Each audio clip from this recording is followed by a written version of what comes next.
Olá, meu nome é Maurício Hernandes e hoje vou falar sobre causas e apuração de haveres na dissolução parcial da sociedade empresária. Muitas vezes, um ou mais sócios deixam o quadro societário de uma empresa, gerando o que conhecemos na prática da advocacia especializada como dissolução parcial da sociedade empresária.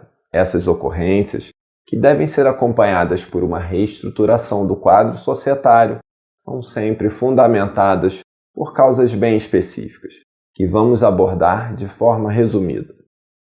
Como meio eficiente de realizar essa retirada de maneira justa e equilibrada para todas as partes, o advogado empresarial providencia o que se conhece por apuração de haveres. Esse procedimento deve ser desenvolvido com absoluta clareza, de modo a fornecer segurança para as partes.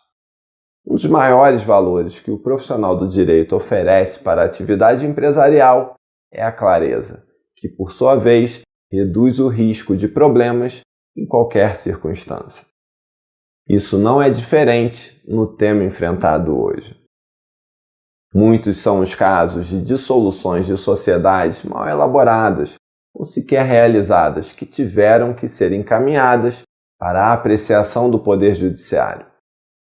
Todo empresário e investidor vai preferir evitar caminhos de risco e alto custo para si e para a sua empresa. Nesse contexto, é sempre melhor realizar procedimentos sólidos nos passos da atividade empresarial, ainda mais em movimentos entre sócios. Não dá para minimizar a importância de um escritório de advocacia especializado em direito societário para conduzir a realização desse gênero de operação. Portanto, vamos falar hoje em dois tópicos, dentro do tema da dissolução parcial da sociedade empresária: causas e apuração de haveres. Vamos falar sobre as possíveis causas da dissolução parcial da sociedade empresária. As causas de dissolução parcial não se aplicam a todas as sociedades contratuais. Uma limitada pode se sujeitar em seu contrato a uma regência supletiva da Lei de Sociedades Anônimas, só podendo ser parcialmente dissolvida via retirada motivada ou expulsão. Acontece bastante de a dissolução parcial da sociedade derivar de conflitos entre sócios, de forma que ela seja usada como um mecanismo de revidar, por alguma razão. É importante frisar que um litígio sai caro para todos, e organizar um diálogo rumo a uma solução é essencial para lidar com o assunto de forma eficiente. O papel do advogado empresarial, no caso, é tentar mostrar que, por trás da visão turva gerada por frustrações na relação entre sócios ou envolvidos, há uma solução ao alcance. O diálogo, aliado a uma mediação bem conduzida, pode gerar economias incríveis para todos. Além disso, eles vão poder virar a página de um assunto que tem também um custo emocional. Em determinada situação, perder um pouco em relação ao que se entende por justo, mas conseguir ter um assunto por resolvido pode ser libertador. Gente, eu já aprendi faz tempo que buscar uma solução pacífica de conflitos de meus clientes empresários e investidores é sempre melhor. Afinal, um problema que se resolve hoje com R$100.000 pode formar uma tempestade de 1 milhão em alguns anos para uma das partes. O empresário eficiente quer resolver as questões pendentes e focar sua atenção no que gera lucro, pois é assim que realiza suas conquistas. Nesse contexto, o papel do advogado empresarial é garantir que ele esteja ganhando dinheiro, sempre, sem perder sua atenção com besteiras. Muitas vezes isso se alcança com um acordo bem feito, que possa compor a satisfação dos interesses envolvidos com inteligência. É comum chegarem ao meu escritório sócios de empresas querendo entender mais detalhes em relação às causas de dissolução parcial de sociedade. Então, achei por bem falar de cada uma delas nesse vídeo. Mesmo assim, vou só explicar por alto e, claro, cada caso é um caso, que deve ser analisado com profundidade. Por isso, não deixe de procurar um escritório de advocacia empresarial especializado em direito societário para assessorar a dissolução parcial da sua empresa. A dissolução parcial da sociedade pode se dar pela vontade dos sócios. Eles terão realizado algum gênero de deliberação, decidindo conjuntamente pela saída de um ou mais sócios. Quando isso acontece, os envolvidos em acordo realizam uma dissolução parcial, na qual o sócio que esteja saindo da sociedade se identifique como satisfeito com um acordo de saída onde, por exemplo, recebe determinado valor por uma participação societária e os sócios que permanecem se mostram satisfeitos com esse acordo também, concordando com a eventual retribuição do exemplo. Esse, meus amigos e minhas amigas, não é muitas vezes um acordo fácil de se alcançar. O cenário ideal é que o procedimento seja realizado de forma clara entre partes bem informadas. Fornecer esse serviço é o papel do escritório de advocacia empresarial que atue na área de direito societário. Uma outra causa de dissolução parcial de sociedade é a morte de sócio. Seus sucessores, sejam herdeiros ou legatários, não terão obrigação alguma de ingressar na sociedade. Com o falecimento, ocorrerá a liquidação da cota correspondente, a menos que o contrato dispuser o tema de forma diferente, ou seja, caso exista alguma previsão específica estabelecida para o caso no contrato social, se os sócios remanescentes, que são os demais fora o falecido, decidirem por dissolver a sociedade por completo, no caso, por exemplo, de não quererem mais seguir com determinado negócio sem o sócio falecido, ou por acordo realizado com os herdeiros, seja regulada a substituição do sócio falecido. O herdeiro ou herdeiros poderão, então, requerer a dissolução parcial da sociedade da qual o falecido era integrante. Assim, receberão o valor correspondente ao da participação societária. Agora, caso os sucessores desejem fazer parte da sociedade, será necessário que não haja oposição de nenhum sócio no caso de ser uma chamada sociedade de pessoas.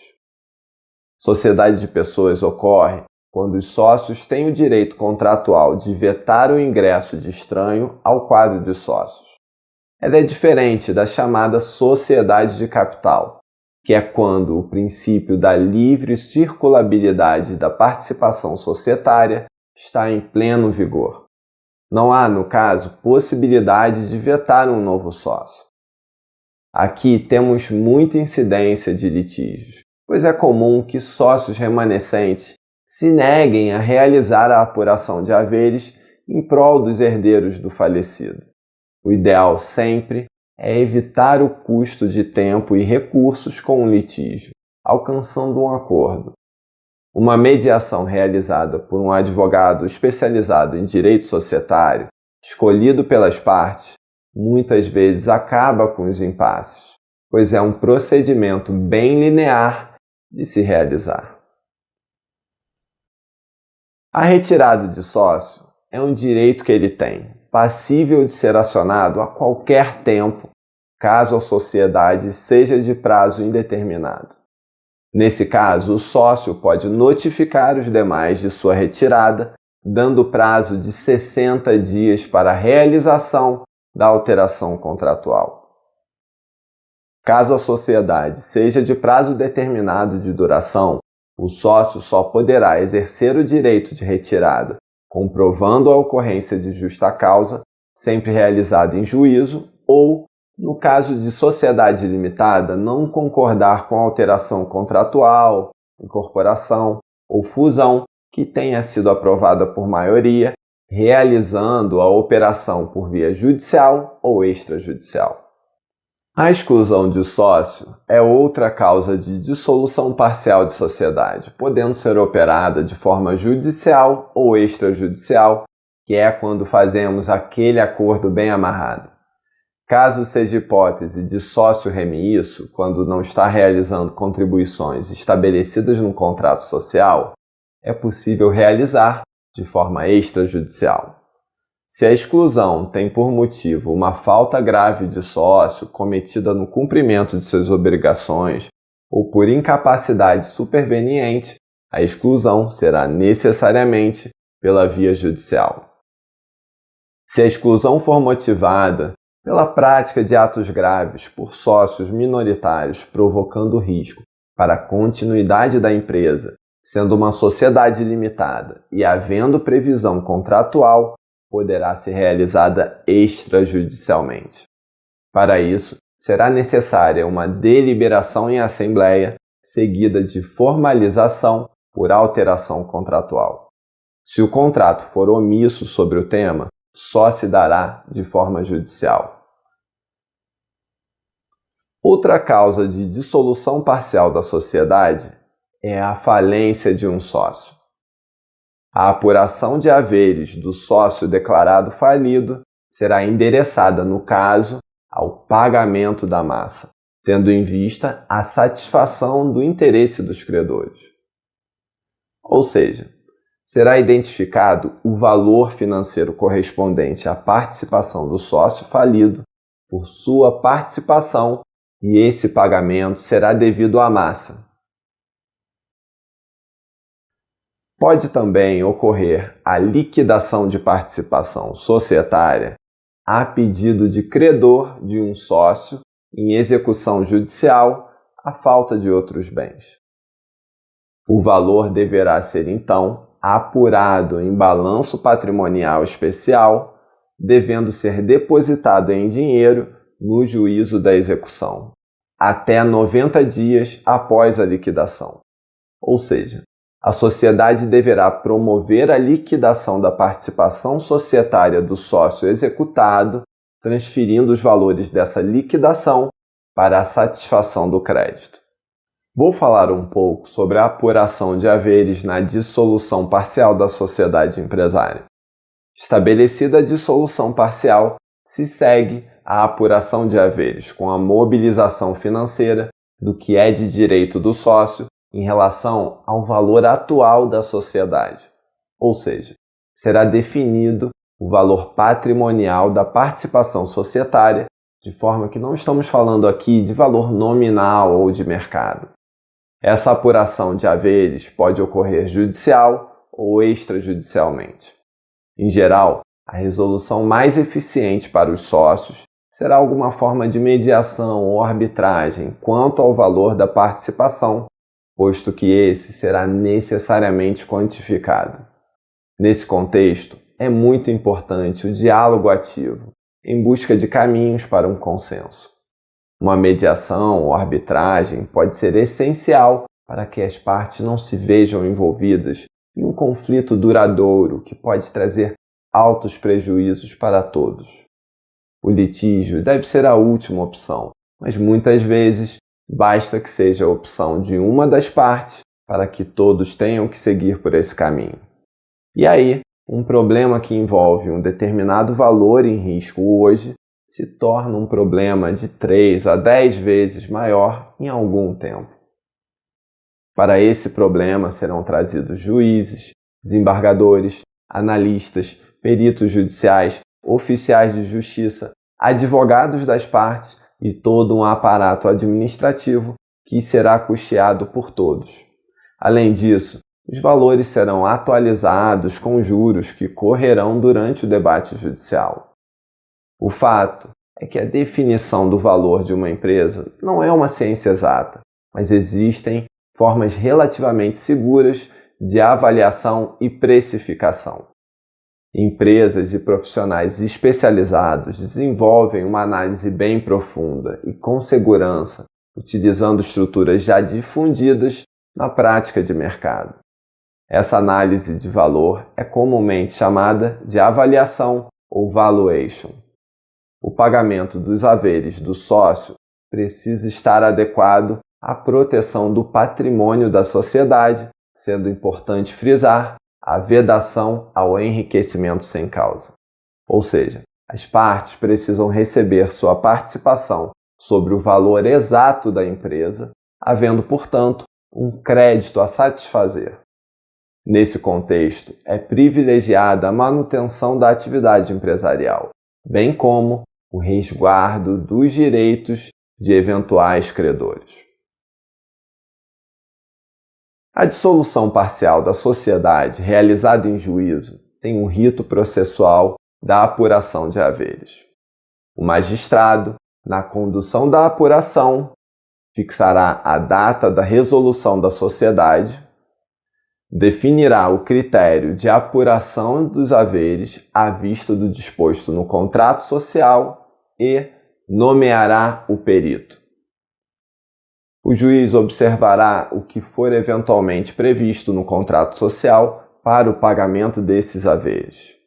Sendo necessária a realização de perícia, a nomeação do perito recairá preferencialmente sobre especialista em avaliação de sociedades. O melhor dos mundos é a apuração de haveres via acordo entre sócios e outras partes envolvidas. Digo isso, pois é muito comum que não haja acordo sobre o valor da empresa.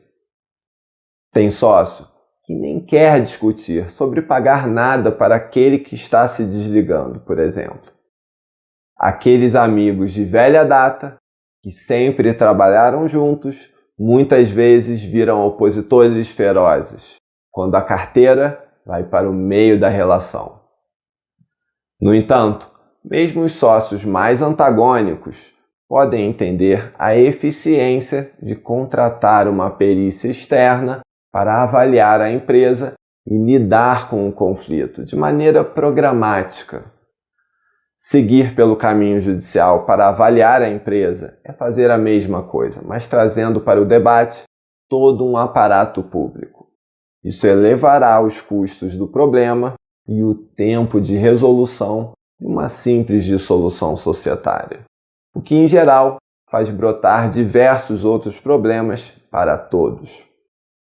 O advogado empresarial especializado em direito societário lida com muitas dissoluções em sua carreira e vai sempre buscar conduzir todas as partes pelo caminho mais eficiente.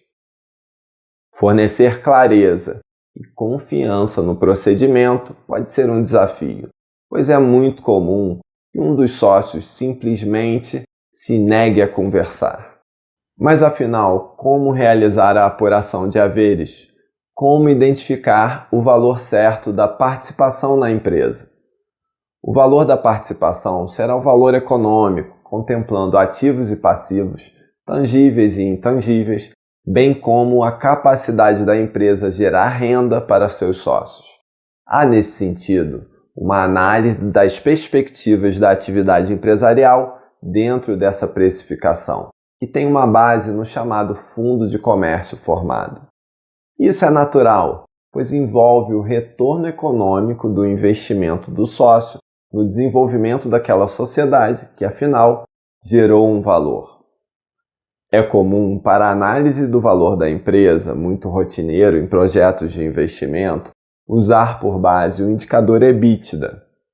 EBITDA é a sigla em inglês para Earnings Before Interest, Taxes, Depreciation and Amortization. Em tradução livre, significa lucros antes de juros, impostos, depreciação e amortização. O valor é identificado e se avalia a empresa utilizando um múltiplo desse indicador. Outra abordagem é o fluxo de caixa descontado. Em linhas gerais, será desenvolvida uma projeção de fluxo de caixa livre da empresa com uma taxa de desconto da oportunidade. Esses são alguns dos critérios, mas cada empresa tem uma complexidade e história que são próprias, demandando uma análise especialmente desenvolvida para ela. Pensemos numa startup que passou anos em desenvolvimento e acabou de registrar uma patente testada que pode ser negociada em todo o mundo, com alto impacto de mercado. Ela não gera recursos ainda, de forma que a análise do valor de mercado dessa empresa pode ser muito desafiante, pois há uma potencialidade possivelmente difícil de precificar. Agora, o valor de mercado de uma empresa pode estar muito nos olhos de um adquirente. Por exemplo, uma empresa do setor de transportes que opera em São Paulo, Espírito Santo e Minas Gerais vai comprar uma empresa de transporte que só opera no Rio de Janeiro. A aquisição de uma empresa menor por uma maior é uma ótima estratégia de ampliar o mercado de um negócio. Por isso, a pequena empresa do Rio de Janeiro pode ser valiosa para a grande, pode ser mais valiosa para a grande empresa do que seria, digamos, para alguém que não é da área e quer ingressar agora através da compra da empresa. Então, o que eu quero dizer é que a avaliação de uma empresa tem essas flutuações e a apuração de haveres vai buscar um valor de mercado aproximado. O foco aqui é tornar a situação justa para todos os envolvidos, pacificando os interesses em meio à dissolução parcial. Certas sociedades empresariais voltadas para a prestação de serviços, como pequenos hospitais ou clínicas, costumam negociar a saída de um sócio com a entrada de outro. Dessa forma, a saída de um sócio é financiada pelo ingresso de um novo sócio na empresa que adquire essa participação. Isso tende a simplificar o caso. Em todas essas situações, é muito importante o envolvimento de um escritório de advocacia empresarial. Ele terá uma equipe já formada para o desenvolvimento de um trabalho de excelência, através de um procedimento claro que possa ser acompanhado e compreendido pelos sócios, herdeiros, credores e/ou terceiros envolvidos. Gostou desse vídeo sobre causas e apuração de haveres na dissolução parcial da sociedade empresária? Compartilhe, fale de sua experiência no assunto e comente o que achou. O artigo na íntegra você encontra em nosso blog com referências e citações. O link estará abaixo na descrição desse vídeo. E não deixe de se inscrever no canal e clicar no sininho para ter acesso a outros temas e novos vídeos sobre o direito empresarial e a prática do escritório de advocacia empresarial. Obrigado.